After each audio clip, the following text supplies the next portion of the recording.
Audio. Like the children used to come to school and it was, this is what we're going to do, this is how we're going to do it. Now the children have a lot more of a say in how they want to learn, how they're going to be able to learn, which way they learn better. And it's not always sat at a table with a pencil and a pen in your hand.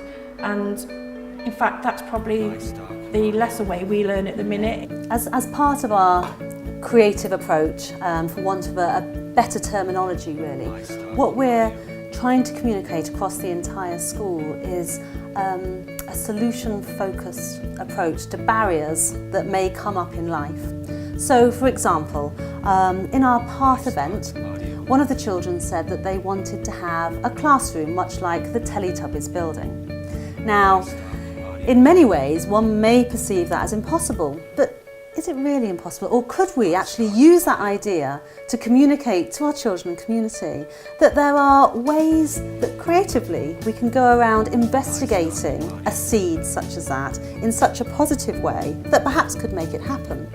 And so the child in September 2010 last year suggested this idea, and what a fantastic idea that is. So we thought about it, we approached Nottingham University and we spoke to the lecturers on the architectural course, and we invited the students in their Year 5 studies of a 7-year course to come in and talk to our children, to our staff, to the community about if we did have that kind of classroom that we've now called a learning arc, what might it look like, how would it respond to needs? And the architects were so inspired that they requested that that become their syllabus for their Year 5. And so they went back and studied, and it did become their syllabus. And in our studio, we're now celebrating the work of 10 students who have designed the learning arc, which has incorporated the ideas from the children. And because it's going to be a flagship building with the most innovative ideas around sustainability and ecological awareness, that we've had quite a number of larger building companies and other businesses come in to see how they may well be able to support us to realise that building. We've got architects in from Nottingham to give us some ideas. The children were involved in it as well. I think the architects were surprised when the children gave such good ideas and such good feedback on the project. We're trying to generate a lot of interest in that, and we've had lots of businesses come in and people from the local community to come and see what we're doing and see what we're planning, and so that's sort of opened even more doors, as it were. There are a lot of deprived children in this area.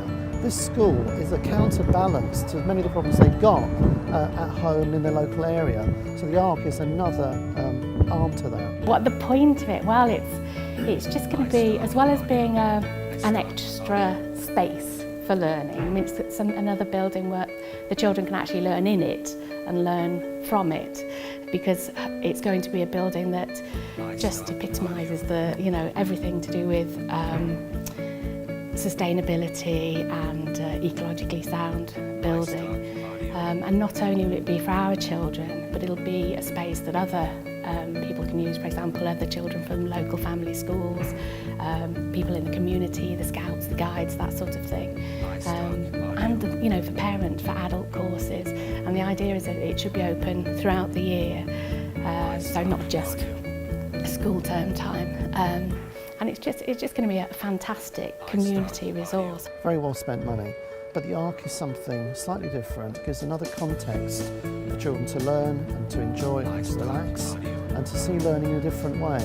Well, when Sharon first arrived, she may well tell you, it looked a little bit like a hospital in that the walls were fairly bare. We sort of restricted ourselves to the rectangles that were the notice boards. But since Sharon was here and actually showed us how the display, how to do it. I'm not saying the teachers and the TAs who did the displays, we sort of stuck to a very structured design. But with her flair and enthusiasm, she comes in and starts spreading it all over the place.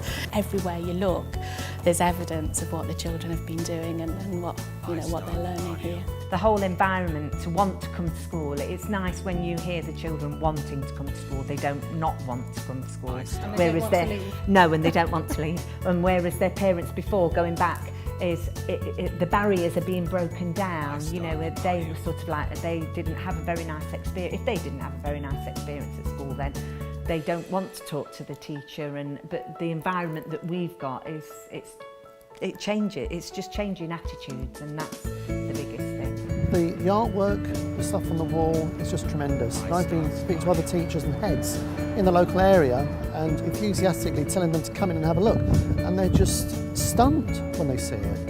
And they've been using the ideas that Sharon Jackson and the teachers here have been using in their own schools. So it's not just an impact locally here in Netherfield School and Netherfield, but right across this area. People are seeing this as a benchmark to aim for. There is such a lot of effort put in, such a lot of work. TAs work until late in the evenings putting these things up. Teachers put thoughtful, considered effort into it. The children love it. They love seeing their work on display. But it's done in such a professional and creative way. It makes a massive difference to the environment in the school.